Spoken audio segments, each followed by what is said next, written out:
Python வந்து ஒரு compile லாங்குவேஜா இல்லாட்டி இன்டர்பிரேட்டட் லாங்குவேஜான்ட்டு இப்போ பார்க்கலாம். ஸோ ஃபஸ்ட்டு கம்பைலர்னால் என்ன? கம்பைலர்னால் ஒரு ப்ரோக்ராம், அது வந்து இன்னொரு ப்ரோக்ராமை எக்ஸிக்யூட் பண்ண ஹெல்ப் பண்ணும். ஸோ நம்மக்கிட்ட வந்து சோர்ஸ் கோடு இருக்குது. சோர்ஸ் கோடு வந்து நம்ம எழுதின அந்த ப்ரோக்ராம். ஸோ இங்கே வந்து பார்த்திங்கன்னா ஏல வந்து 1 ஸ்டோர் பண்ணுறோம், பியில் 2 ஸ்டோர் பண்ணுறோம். நம்ம வந்து a + b வேல்யூ வந்து பிரிண்ட் பண்ணுறோம். ஸோ இதுதான் நம்மளோட கோட். இது வந்து சோர்ஸ் கோடுன்னு சொல்லுவோம். இது வந்து ஒரு ஹை லெவல் லாங்குவேஜில் இருக்குது. மிஷினால் இந்த கோடை அப்படியே அண்டர்ஸ்டாண்ட் பண்ண முடியாது.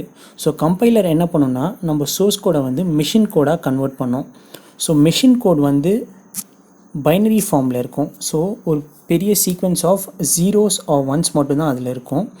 ஸோ இந்த மிஷின் கோடை தான் மிஷினால் அண்டர்ஸ்டாண்ட் பண்ண முடியும். ஸோ இந்த மிஷின் கோட் வந்து CPU வந்து எக்ஸிக்யூட் பண்ணி ரிசல்ட்டை வந்து நம்மளுக்கு காமிக்கும்.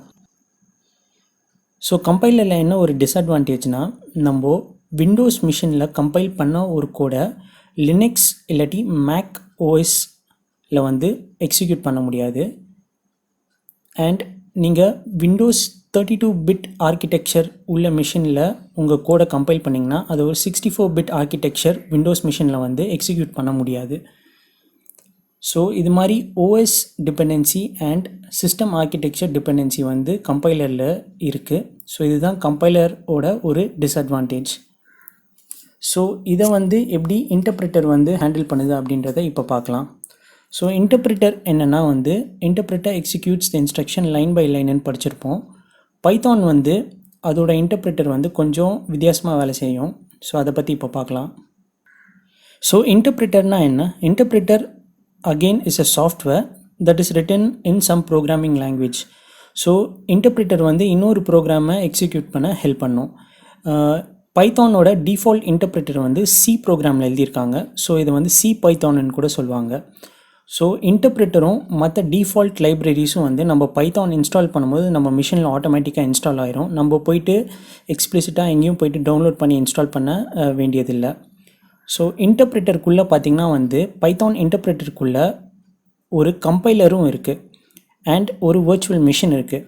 ஸோ கம்பைலர் என்ன பண்ணுன்னா வந்து நம்ம பைத்தானில் எழுதின அந்த ப்ரோக்ராமோட சோர்ஸ் கோட் சின்டாக்ஸை வந்து செக் பண்ணோம். ஸோ இன்கேஸ் ஏதாவது ஒரு இஷ்யூ இருந்துச்சுன்னா சின்டாக்ஸ் எரர் வந்து த்ரோ பண்ணோம். இன்கேஸ் எந்த இஷ்யூவும் இல்லை, சின்டாக்ஸ் எல்லாமே கரெக்டாக இருக்குன்னா வந்து நம்ம சோர்ஸ் கோடை வந்து பைட் கோடாக கன்வெர்ட் பண்ணோம். ஸோ சோர்ஸ் கோட் வந்து நம்ம எழுதின அந்த ப்ரோக்ராம். பைட் கோட் என்னென்னா வந்து Python specific representation of source code. அது வந்து இன்னொரு intermediate form of a source code அப்படின்னு கன்சிடர் பண்ணிக்கலாம். ஸோ பைட் கோட் ஏன் தேவைப்படுது, பைட் கோட்னால் என்ன யூஸ் அப்படின்றத இப்போ பார்க்கலாம். ஸோ ப்ரீவியஸாக நம்ம கம்பைலரில் சொன்ன அந்த disadvantage OS and system architecture dependency வந்து இந்த byte code and virtual machine மூலியமாக நம்ம வந்து அவாய்ட் பண்ணிக்கலாம். ஸோ இந்த பெனிஃபிட் தான் வந்து byte code and virtual machine வந்து நம்மளுக்கு தருது. ஸோ வர்ச்சுவல் மிஷின்னா என்ன? ஸோ வர்ச்சுவல் மிஷின்னா VMவேரோ இல்லாட்டி ஆரக்கிள் வர்ச்சுவல் பாக்ஸோ அப்படின்ட்டு நினச்சிக்காதீங்க. ஸோ அது கிடையாது. இங்கே வந்து வர்ச்சுவல் மிஷின் வந்து ஒரு ஓஎஸை வந்து எமுலேட் பண்ணாது. ஸோ வர்ச்சுவல் மிஷின் வந்து ஒரு சாஃப்ட்வேர். அது வந்து ஒரு பைத்தான் ப்ரோக்ராமை வந்து வெரைட்டி ஆஃப் CPU ஓஎஸில் ரன் பண்ண ஹெல்ப் பண்ணும். ஸோ வர்ச்சுவல் மிஷின் வந்து பைட் கோடை வந்து இன்புட்டாக வாங்கி அந்த பைட் கோடோட ரெஸ்பெக்டிவ் மெஷின் கோடை வந்து எக்ஸிக்யூட் பண்ணும். அண்ட் எக்ஸிக்யூட் பண்ணும்போது ஏதாவது ஒரு இஷ்யூ இருந்துச்சுன்னா அப்போ வந்து ரன் டைம் எரர் வந்து த்ரோ பண்ணும்.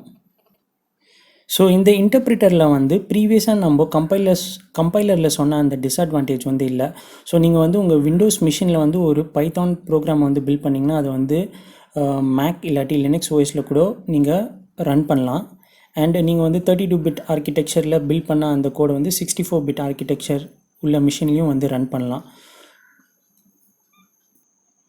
ஸோ நான் ப்ரீவியஸாக வந்து பைத்தான் இன்டர்பிரிட்டர் வந்து சி ப்ரோக்ராமில் எழுதியிருக்காங்க அப்படின்னு சொன்னேன். ஸோ பைத்தான் இன்டர்பிரிட்டரில் வந்து நிறைய டிஃப்ரெண்ட் வெர்ஷன்ஸ் இருக்குது. ஸோ அதில் ஒரு 2 டிஃப்ரெண்ட் வெர்ஷன் தான் வந்து ஜைத்தான். ஸோ ஜைத்தான் என்னென்னா வந்து அதில் வந்து ஜாவா கிளாஸஸ் இருக்கும். அது என்ன பண்ணுன்னா வந்து நம்ம பைத்தான் சோர்ஸ் கோடை வந்து ஜாவா பைட் கோடாக கன்வெர்ட் பண்ணி அதை வந்து JVM மிஷினில் வந்து எக்ஸிக்யூட் பண்ணும். அண்ட் இன்னொரு பைத்தான் இன்டர்பிரிட்டர் இருக்குது. அது வந்து அயன் பைத்தான்னு சொல்லுவோம். இது வந்து .NET ஃப்ரேம் ஒர்க்கில் நீங்கள் வந்து உங்கள் பைத்தான் கோடை எக்ஸிக்யூட் பண்ணுன்னா அதுக்கு வந்து இந்த இன்டர்பிரிட்டர் வந்து யூஸ் பண்ணலாம். ஸோ பைத்தான் வந்து ஒரு கம்பைல்டு லாங்குவேஜா இல்லாட்டி இன்டர்பிரேட்டட் லாங்குவேஜா அப்படின்னு கேட்டிங்கன்னா, டெவலப்பர்ஸ் எல்லாமே வந்து Python is compiled as well as interpreted language அப்படின்னு சொல்லுவாங்க. ஏன்னா வந்து கம்பைலேஷன் ஸ்டெப் வந்து இன்டர்பிரேட்டருக்குள்ளே வந்து ஹிடனாக வந்து நடக்குது. So Python is compiled as well as interpreted language அப்படின்ட்டு சொல்லுவாங்க. ஸோ இப்போ நம்ம பைத்தான் ப்ரோக்ராமோட எக்ஸிக்யூஷன் ஃப்ளோவை வந்து பார்க்கலாம். ஸோ இப்போ உங்கள் ஸ்க்ரீனில் வந்து தெரிகிறது தான் வந்து சோர்ஸ் கோட் வந்து நம்ம எழுதின அந்த ப்ரோக்ராமை வந்து add.py சேவ் பண்ணுறோம். ஸோ நம்ம எழுதின பைத்தான் கோடை வந்து சேவ் பண்ணும்போது அது பை டிஃபால்ட் .py எக்ஸ்டென்ஷனில் சேவ் ஆகும். ஸோ இந்த ப்ரோக்ராமில் வந்து நம்ம 2 வேல்யூ வந்து அசைன் பண்ணியிருக்கோம். a is equal to 1, b is equal to 2. சியில் வந்து a + b வந்து கால்குலேட் பண்ணுறோம், அதை வந்து பிரிண்ட் பண்ணுறோம். ஸோ இது வந்து ஒரு சிம்பிள் ப்ரோக்ராம். ஸோ இந்த ப்ரோக்ராம் வந்து is written by a human and it is also readable by a human. So இந்த சோர்ஸ் கோட் தான் வந்து பைத்தான் இன்டர்பிரேட்டருக்கு வந்து போகுது. ஸோ இந்த சோர்ஸ் கோட் வந்து ஃபஸ்ட்டு கம்பைலர் வந்து பைட் கோடாக பை டிஃபால்ட்டாக அதே வந்து கம்பைல் பண்ணிக்கும். நம்ம போயிட்டு எக்ஸ்பிளிசிட்டாக அதை வந்து கம்பைல் பண்ணணும்னு அவசியம் இல்லை. ஸோ ஜாவா ப்ரோக்ராமிங்கில் பார்த்திங்கன்னா வந்து நம்ம எக்ஸ்பிளிசிட்டாக அந்த ப்ரோக்ராமை வந்து கம்பைல் பண்ணணும். ஆனால் பைத்தானில் பார்த்திங்கன்னா நம்ம எக்ஸ்பிளிசிட்டாக நம்ம சோர்ஸ் கோடை வந்து கம்பைல் பண்ண தேவையில்லை. இன்டர்பிரேட்டருக்குள்ளே இருக்கிற அந்த கம்பைலர் வந்து அதை ஹேண்டில் பண்ணிக்கும் பை டிஃபால்ட். ஸோ இப்போ கம்பைலர் என்ன பண்ணுன்னா நம்ம சோர்ஸ் கோடை வந்து பைட் கோடாக கன்வெர்ட் பண்ணோம்.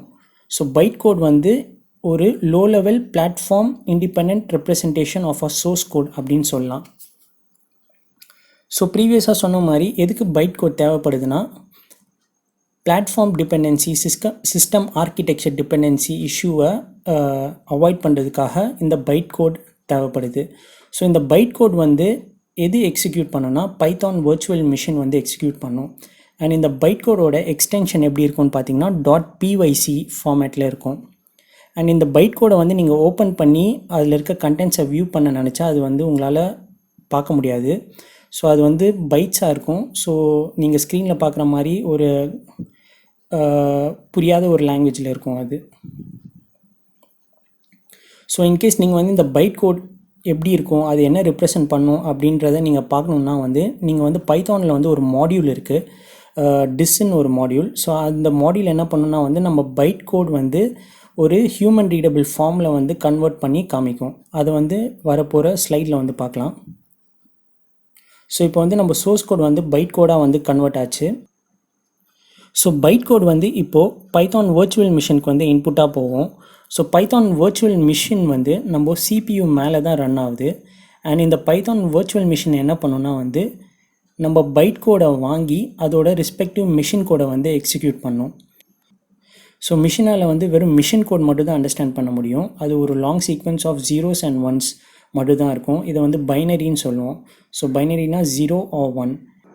ஸோ சோர்ஸ் கோட் வந்து பைட் கோடாக கன்வெர்ட் ஆகி அது வந்து பைத்தான் வர்ச்சுவல் மிஷினுக்கு வந்து இன்புட்டாக போகும். பைத்தான் வர்ச்சுவல் மிஷின் வந்து அந்த பைட் கோடோட ரெஸ்பெக்டிவ் மிஷின் கோடை வந்து எக்ஸிக்யூட் பண்ணும். அண்ட் அதோட ரிசல்ட் தான் நம்மளுக்கு ஃபைனலாக வந்து ஸ்க்ரீனில் வந்து தெரியும். ஸோ ஜாவாவில் எப்படி ஜாவா வர்ச்சுவல் மிஷின் இருக்கோ அதேமாதிரி பைத்தானில் வந்து பைத்தான் வர்ச்சுவல் மிஷின் வந்து இருக்குது. ஸோ பை டிஃபால்ட்டாக நீங்கள் வந்து பைத்தான் ப்ரோக்ராம் எக்ஸிக்யூட் பண்ணும்போது நீங்கள் மேனுவலாக கம்பைல் பண்ண தேவையில்லை. பட் எப்படி இந்த கம்பைலேஷன் நடக்குதுன்றதை நான் வந்து என்னோடய நெக்ஸ்ட் வீடியோவில் வந்து காமிக்கிறேன். ஸோ நம்ம மேனுவலாக நம்ம சோர்ஸ் கோடை வந்து கம்பைல் பண்ணி அந்த சோர்ஸ் கோடோட ரெஸ்பெக்டிவ் பைட் கோட் எப்படி இருக்குன்றதை வந்து டிஸ் மாடியூல் மூலயமா நான் காமிக்க போகிறேன். ஸோ இந்த பைட் கோடோட ரெஸ்பெக்டிவ் மிஷின் கோடை வந்து பைத்தான் வர்ச்சுவல் மிஷின் வந்து எக்ஸிக்யூட் பண்ணி நம்மளுக்கு வந்து ரிசல்ட் வந்து காமிக்கும். ஸோ நீங்கள் நிறைய வெப்சைட்டில் பார்த்தீங்கன்னா எப்போவுமே பைத்தான் வந்து இன்டர்பிரேட்டட் லாங்குவேஜ்னு தான் சொல்லுவாங்க. ஸோ டெவலப்பர்ஸ் தான் நிறையா கம்யூனிட்டி ஃபோரம்ஸில் வந்து இது மாதிரி எக்ஸ்ப்ளனேஷனை கொடுத்துருப்பாங்க. இன்டர்பிரேட்டருக்குள்ளே வந்து ஒரு கம்பைலர் வந்து இருக்குது, அந்த கம்பைலர் வந்து ஹிடனாக வந்து நம்ம கோடை வந்து கம்பைல் பண்ணுது அப்படின்ட்டு சொல்லியிருப்பாங்க. ஸோ அதை தான் நம்ம இப்போ பார்த்தோம். அண்ட் இது எப்படி நடக்குதுன்றதை நான் நெக்ஸ்ட் வீடியோவில் வந்து கிளியராக காமிக்கிறேன். ஸோ நீங்கள் வந்து Python is a compiled or interpreted language அப்படின்னு கேட்டாங்கன்னா, இன்கேஸ் நீங்கள் ஒரு ஸ்டூடெண்ட்னா உங்கள் யூனிவர்சிட்டி சிலபஸில் வந்து அது வந்து இன்டர்பிரேட்டட் லாங்குவேஜ்னு தான் சிலபஸில் இருந்துச்சுன்னா நீங்கள் எக்ஸாமில் அதுமாரி ஏதாவது ஒரு கேள்வி வந்தால் அது இன்டர்பிரேட்டட் லாங்குவேஜ்னே போடுங்க. பட் ஒரு ரியல் டைம் டெவலப்பராக நீங்கள் வந்து யாராவது உங்ககிட்ட இந்த கேள்வி கேட்டாங்கன்னா நீங்கள் வந்து it is compile as well as interpreted language அப்படின்ட்டு சொல்லலாம்.